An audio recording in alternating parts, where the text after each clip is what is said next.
On the morning of August 1st, 1966, shots ring out from the observation deck of the clock tower on the University of Texas campus. It marks the infamous beginning of the modern era of mass shootings in America. I'm Sarah Ferris, true crime podcaster. And I'm Katherine Schweit, the former head of the FBI's active shooter program. And you're listening to Stop the Killing. Hey, my fellow podcast lovers and true crime lovers. This is Katherine Schweit.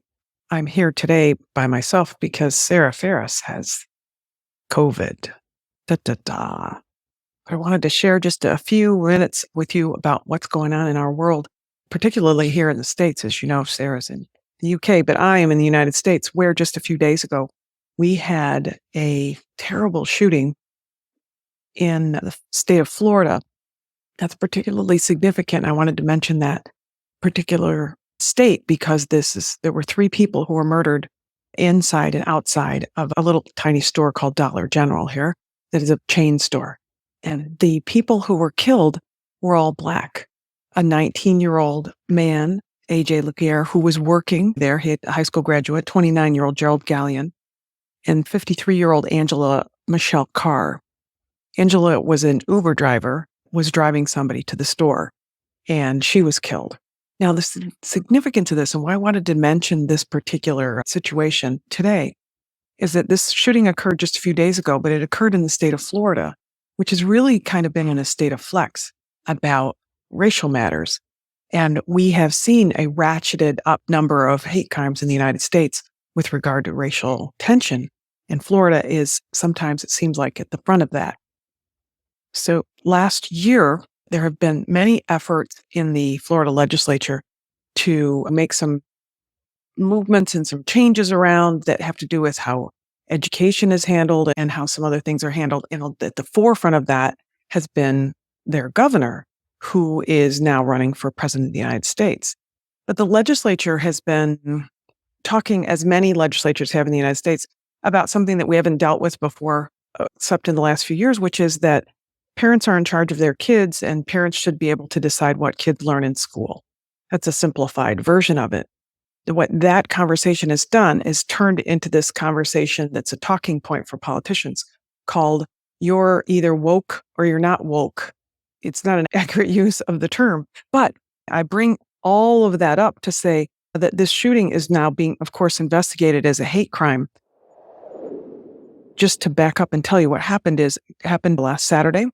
So here at the end of August, there was an individual, he's 21 years old, a white male, who drove near this Dollar General store, kind of past it, and onto the campus of Edward Walters University, which is a historically Black college or university, HBCU, we call them here in the States, which there are many schools that were set up after the civil rights movement in the 50s and the 60s, and schools that were established well before that, but then identified as universities that were designed to provide and lift up and support the Black community, the African American community that had maybe previously not been able to get into colleges and universities. So these HBCUs are spread throughout the United States, and Edward Walters University is the first HBCU in Florida.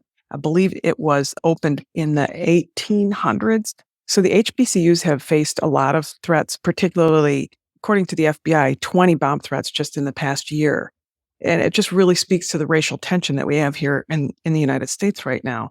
And one that really we saw so much more of an overt racial violence in the 50s and before. And now we seem to be back in that environment where one of the people in Florida said, we're really in a Black versus white culture now, just like we used to be.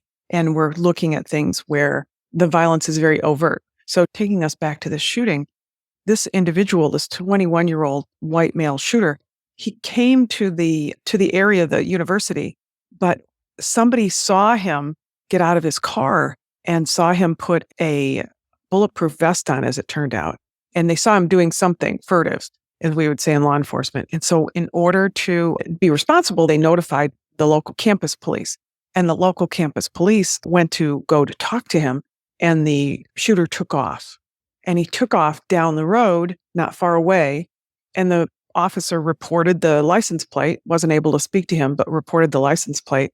And in the same amount of time that kind of all of that occurred, this individual stopped at this store, this Dollar General store, and got out of his car with all of his tactical gear still on, raised a rifle, killed this 53-year-old woman who was simply driving somebody to the store, and then went inside the store, shot the 19-year-old and the 29-year-old, and then killed himself. So basically a coward.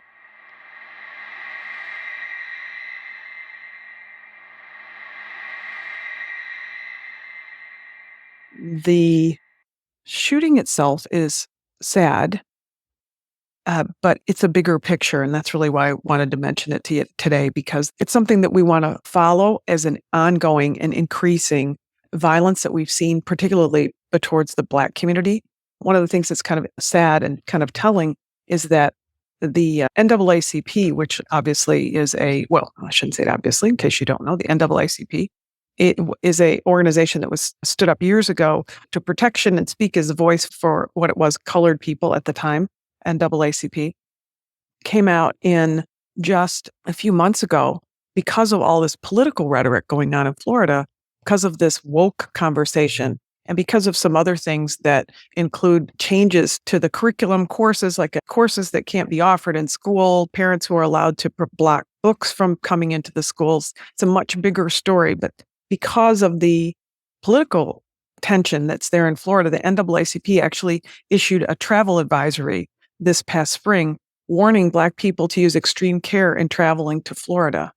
And some people kind of scoffed at that, but the intense violence that has been seen and the increased violence against Black individuals in that state, that kind of puts a point on exactly what the NAACP was concerned about. So I think it'll be interesting to follow forward as we see, because it isn't a speculative question. It isn't speculative on whether or not this 21-year-old was shooting Blacks. He, in fact, planned to do this to this type of community and may have, in fact, ended up shooting up that HBCU, that university campus, but for the fact that some alert students notified their security officer, and the security officer essentially kind of ran the guy off by trying to approach him. But the subject, just before he went in shot and killed people, and then cowardly, of course, shot himself, he called his dad and said, "Dad, use a screwdriver, bust my bedroom door open." Okay, why is there a lock on his bedroom door? Bust his bedroom door open and go look at my computer. And he had his own letter indicating that he was going to kill himself. And then also a big long screed talking about how he was basically just a big racist and he was a white supremacist, and he admired all the other white supremacists who had gone out and killed people. And he had, as it turned out, on his rifle, little swastikas painted on his rifle. So he's just kind of a very lost kid who bought into this rhetoric of hate, hate, hate, hate, hate, and was a proud white supremacist. So my closing thought about where we are now is we have a dead shooter and we have 3 people whose families are never going to see them again.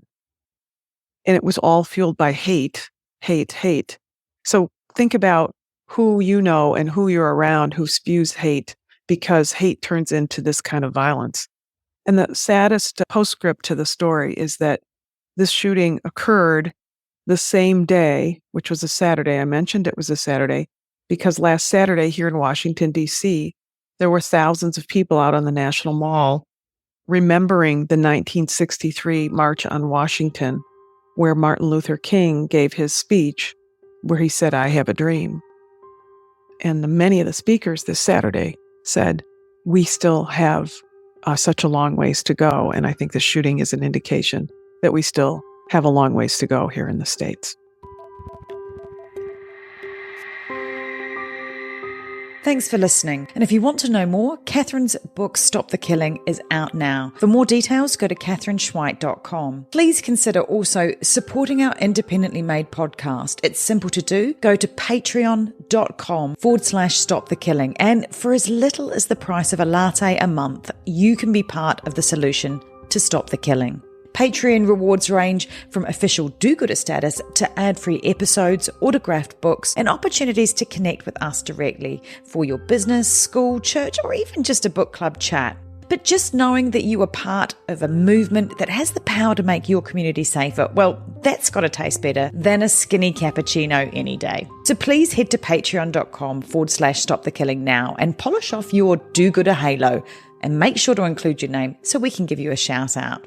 This podcast is a Community podcast production. That's Con with an N. If you want more content, then head over to Community Podcast at Instagram, where you'll find trailers on more binge-worthy true crime, like the award-winning podcast Conning the Con. And check out our show notes for all the links mentioned.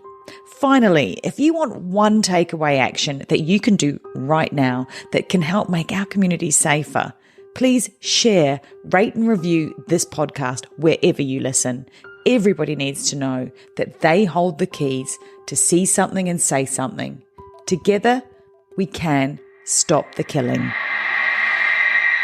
It's one of those things you hope never happens, but you better train for it because it will happen. And it will happen in places you wouldn't expect. Be ready for it.